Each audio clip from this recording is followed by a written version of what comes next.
दोस्तों ये है मुंबई का गेटवे ऑफ इंडिया और यहाँ पर आज लाखों लोगों की भीड़ है।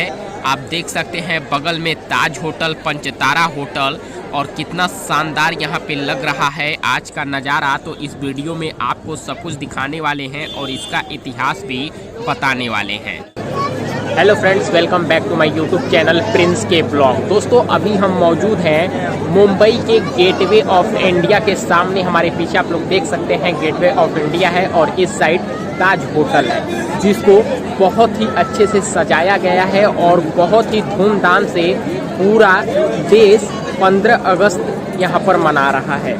जी हाँ, लेकिन आपको हम इस वीडियो में पूरा ब्लॉग तो यहाँ का दिखाएंगे ही कि कितना ज़बरदस्त यहाँ पर सजावट किया गया है, कितनी ज़्यादा भीड़ उमड़ी है। लेकिन आज की इस वीडियो में आपको इसी के साथ इसका इतिहास भी बताने वाले हैं। ये जो आप लोग गेटवे ऑफ इंडिया देख रहे हैं ना और ताज होटल, इसको ब्रिटिश सरकार अपने तोपों से उड़ाने वाली थी, लेकिन जो हमारे सरदार वल्लभ भाई पटेल हैं उनकी वजह से यहाँ पर ये बच गया है। आपको बता दें हमारा भारत देश 20 जून 1948 को उससे पहले मतलब आज़ाद होने वाला था। जितने भी पहले के लोग क्रांतिकारी लोग थे, महानायक थे जो ब्रिटिश से यहाँ पर अंग्रेजों से लड़े थे, उन लोगों ने यहाँ पर अपना एक विचार बनाया था कि हमको 20 जून 1948 से पहले भारत को आज़ाद कराना है।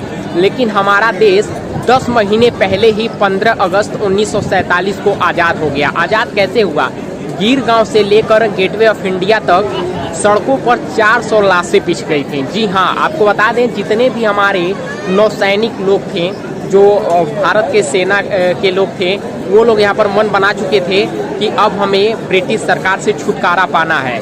तो उन लोगों ने यहाँ पर खराब खाना मिलने की वजह से ब्रिटिश सरकार से जो है वो बगावत मतलब कर दिए और उसके बाद यहाँ पर पूरा विद्रोह छिड़ गया और धीरे धीरे ब्रिटिश सरकार के जो पीएम थे, अंग्रेज शासक, उनको भारत छोड़कर भागना ही पड़ा। जी हाँ दोस्तों, आपको बता दें जितने भी उनके युद्धपोत थे, जितने भी उनके यहाँ पर सैनिक थे, सबको यहाँ से भगा दिया और सभी उनके युद्धपोतों पर भारत के सैनिकों ने, भारतवासियों ने कब्जा कर लिया। तो आज की इस वीडियो में हम आपको इसके हिस्ट्री के बारे में भी बताऊंगा और जो लड़ाइयाँ हुई थी ना, वो गेटवे ऑफ इंडिया से लेकर ताज होटल से लेकर गिर गाँव तक हुआ था। तो आज की इस वीडियो में हम सब कुछ बताएंगे गाइस, तो आप लोग इस वीडियो में पूरा लास्ट तक बने रहिएगा। तो चलिए वीडियो को करते हैं स्टार्ट। तो फाइनली गाइज हम आ चुके हैं गेटवे ऑफ इंडिया और यहाँ से हमको एंट्री लेकर गेटवे ऑफ इंडिया के अंदर जाना है, क्योंकि यहाँ पर आपके पास अगर बैग है तो बैग चेक होगा और मतलब चेकिंग करके आपको अंदर यहाँ पे एंट्री मिलती है। तो अभी हम भी लाइन में खड़े हो चुके हैं और आज के डेट में यहाँ पर काफ़ी पुलिस बल की तैनाती भी की गई है भीड़ को देखते हुए, क्योंकि बहुत ही ज़बरदस्त भीड़ है यहाँ पर। और ये सभी लोग गेटवे ऑफ इंडिया और ताज होटल को देखने के लिए आए हैं। रात का नज़ारा है, कुछ खास होने वाला है। तो चलिए फ़िलहाल हम भी लाइन में लग चुके हैं और इस गेट के रास्ते पहले एंट्री करके अंदर चलते हैं। गाइस फाइनली हम अंदर आ चुके हैं और अंदर का नज़ारा आप लोगों के सामने है। देखिए कितनी ज़बरदस्त भीड़ है। गेटवे ऑफ इंडिया अभी यहाँ से करीब 100 मीटर की दूरी पर है, लेकिन यहीं से आपको भीड़ दिख रही होगी और कोई ये मामूली भीड़ नहीं है। ऐसी भीड़ आज के डेट में मुंबई की सड़कों पर है, लेकिन गेटवे ऑफ इंडिया पर लाखों लोगों की भीड़ है। ऐसा मैं नहीं कह रहा हूँ कि सिर्फ गेटवे ऑफ इंडिया के सामने ही, यहाँ से लेकर ताज होटल तक लाखों लोगों की भीड़ है। विश्वास करिए आज के दिन में। तो ये सभी लोग 15 अगस्त 1947 को आज़ाद हुए हमारे भारत देश के 76वें स्वतंत्रता दिवस को मनाने के लिए और यहाँ पर इसको देखने के लिए आए हैं। तो चलिए थोड़ा सा आगे चलते हैं और ये देखिए हमारे बगल में ताज होटल दिखाई दे रहा है और ये जो बगल में आपको दिख रहा है होटल, ये ताज होटल टावर मुंबई है। तो देखिए किस प्रकार से यहाँ पर सजाया गया है। अभी थोड़ा सा और अंधेरा होने दीजिए, फिर यहाँ का नज़ारा देखिएगा कितना ज़बरदस्त लगेगा। तो हम भी गेटवे ऑफ इंडिया पहुँच चुके हैं और जैसे ही अंधेरा होता है आपको यहाँ का नज़ारा हम दिखाते हैं। फिलहाल चलिए चलते हैं आगे और आगे थोड़ा सा हम आपको समुद्र का भी नज़ारा दिखा दें और जहाँ पर लोग समुद्री जहाज़ों में बैठकर एलिफेंटा का टूर करते हैं और आनंद उठाते हैं। तो गाइज आप लोग देख सकते हैं यहाँ पर कुछ लोग वापस उतर के आ रहे हैं घूम के, और कुछ लोग जहाज़ों से एलिफेंटा के लिए और इस समुद्र में घूमने के लिए जा रहे हैं। तो यहाँ पर आप लोग भी जा सकते हैं। एक लोग का 150 किराया है अगर आप लोग घूमना चाहते हैं तो फिलहाल देखिए यहाँ से gateway of India, Taj hotel tower Mumbai, कितना शानदार नज़ारा है। और पूरे भारत का सबसे महंगा होटल यही है।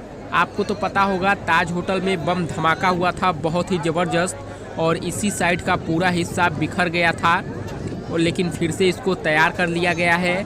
तो देख सकते हैं कि यहाँ पर आज 15 अगस्त के दिन कितनी ज़बरदस्त भीड़ यहाँ पर लगी हुई है।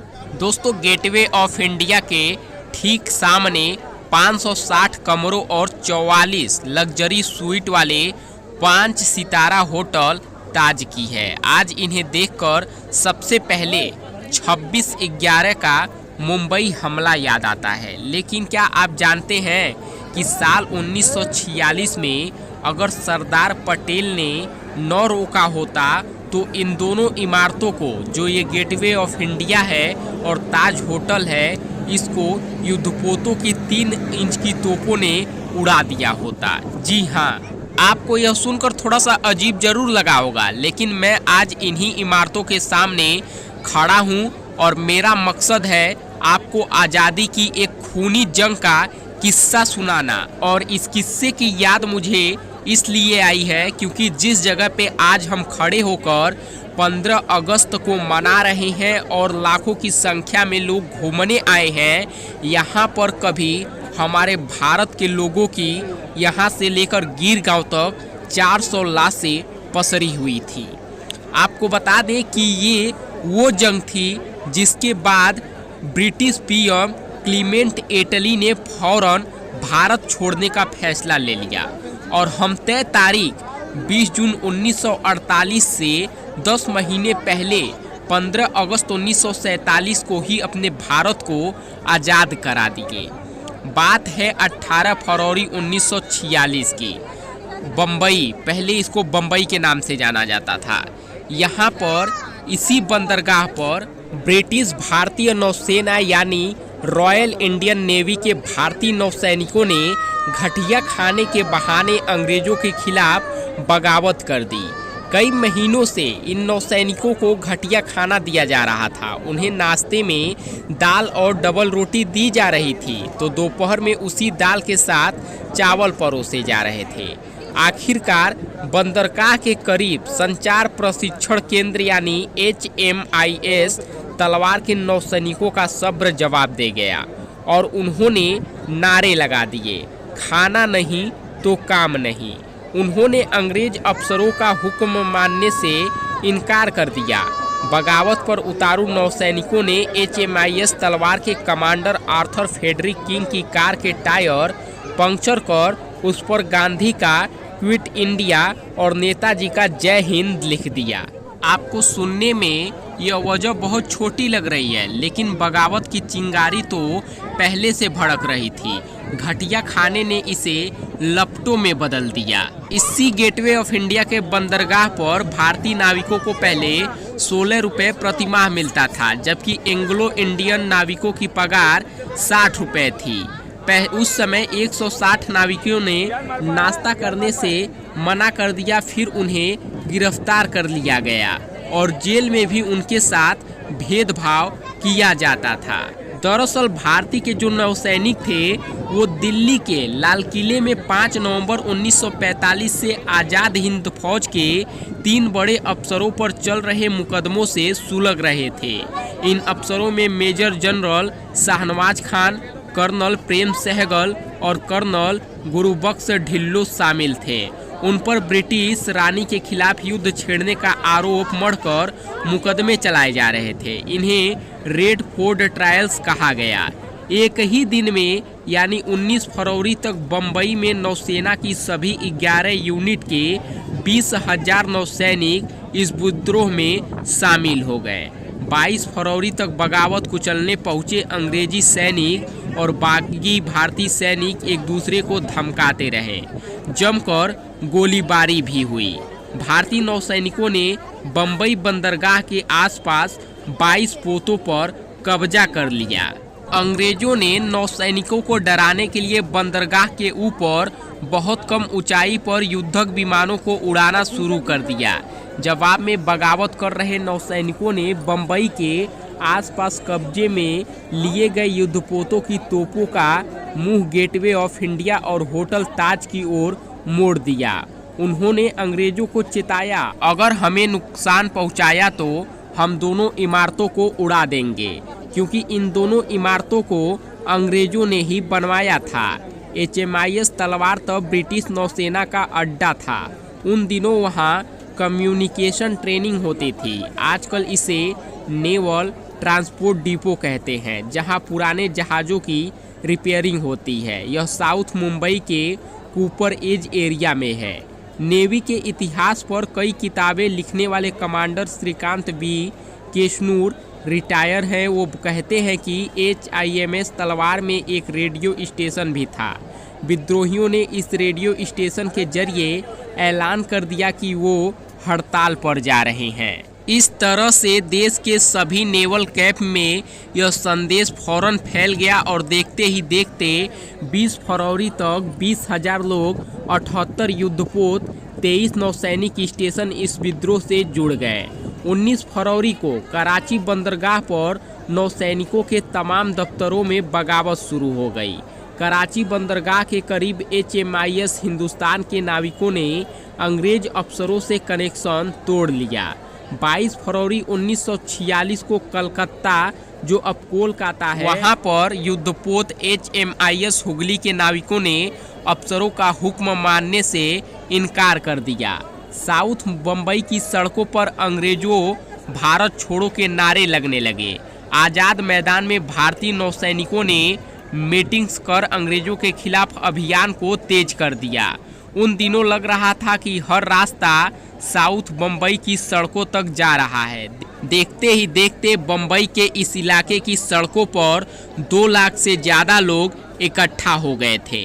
अंग्रेजों ने इस बगावत को कुचलने के लिए पूरी ताकत झोंक दी। अंग्रेजी फौज और पुलिस ने विद्रोह कुचलने के लिए कोलाबा और साउथ बंबई की सड़कों पर 19 फरवरी से 24 फरवरी के बीच 400 लोगों को गोलियां मारकर मौत के घाट उतार दिया और 1500 से ज़्यादा लोगों को जख्मी भी कर दिए थे। मुंबई शहर के गिरगांव की वो सड़क जिस पर बागी नौसैनिकों का साथ दे रहे कम से कम 100 मुंबईकर अंग्रेजों की गोली का शिकार बने। आज वहां राशन से लेकर चश्मों की दुकानें हैं, कई चायखाने और एक चर्च भी है। सड़क के दोनों ओर 100 साल से पुरानी बिल्डिंग है, ज़्यादातर में ऊपर मकान और नीचे दुकान है। आपको बता दें कि मैरी टाइम हिस्ट्री सोसाइटी के रिटायर्ड निदेशक और टाइमलेस वेट खिताब के लेखक कमांडर डॉक्टर जॉनसन ओडाकल बताते हैं कि इस विद्रोह को बंबई के मिल मजदूरों का पूरा साथ मिला था। यही वजह थी कि मारे गए 400 लोगों में ज़्यादातर बंबई वाले थे।